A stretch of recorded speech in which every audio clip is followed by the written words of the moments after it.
Kisah sahabat Nabi. Kepercayaan Rasulullah Shallallahu Alaihi Wasallam atas Utsman.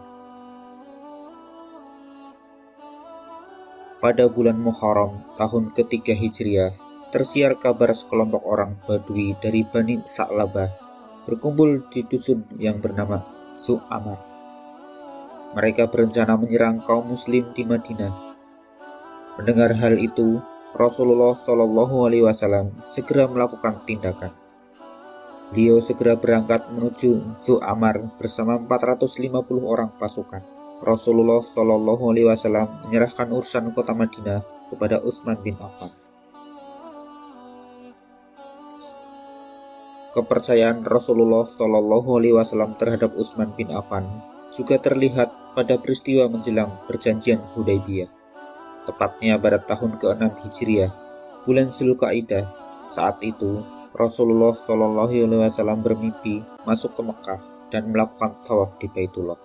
Para sahabat yang mendengar tentang mimpi itu sangat gembira. Mereka mendapat isyarat kembali ke kampung halaman dengan aman, bertemu kembali dengan sanak saudara yang tidak ikut hijrah ke Madinah. Sekitar 1.400 sahabat dari kalangan Muhajirin dan Ansor akan menyertai Rasulullah Shallallahu Alaihi Wasallam tawaf di Ka'bah. Setibanya di Zulhulaifah, Rasulullah Shallallahu Alaihi Wasallam mengirim utusan untuk mengetahui keadaan di Mekah. Setelah itu pun utusan kaum Quraisy datang untuk mengetahui maksud kedatangan Rasulullah Shallallahu Alaihi Wasallam. Akhirnya Rasulullah Shallallahu Alaihi Wasallam mengutus Utsman bin Affan yang dipercayai juga oleh kaum Quraisy di Mekah.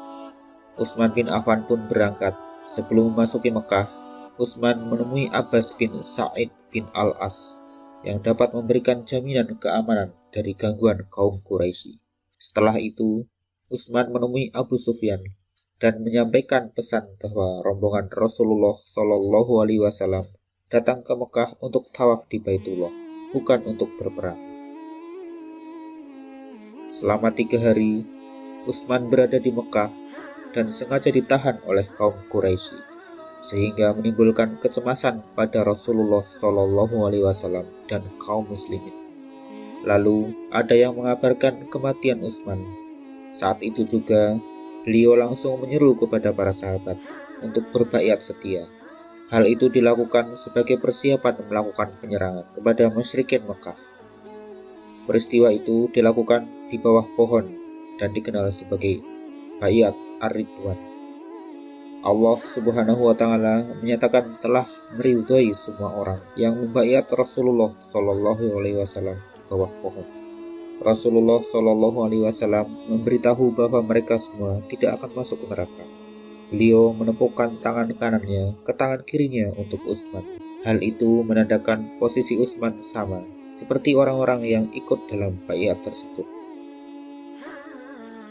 Masih sangat banyak peristiwa penting yang menempatkan Utsman sebagai tokoh utama dalam peristiwa-peristiwa tersebut, sekaligus menggambarkan kepercayaan Rasulullah Shallallahu Alaihi Wasallam dan kaum muslimin.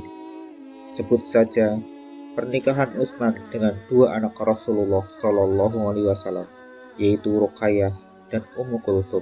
Meskipun Ummu Kulsum baru dinikahi Utsman setelah Ruqayyah meninggal dunia, Utsman pun selalu berusaha menjaga kepercayaan dari Rasulullah Shallallahu Alaihi Wasallam, para sahabat, dan kaum muslimin lainnya. Utsman pun tidak segan untuk tampil terdepan demi mendahulukan kepentingan Islam. Semua itu ia niatkan untuk beribadah kepada Allah Subhanahu wa Ta'ala.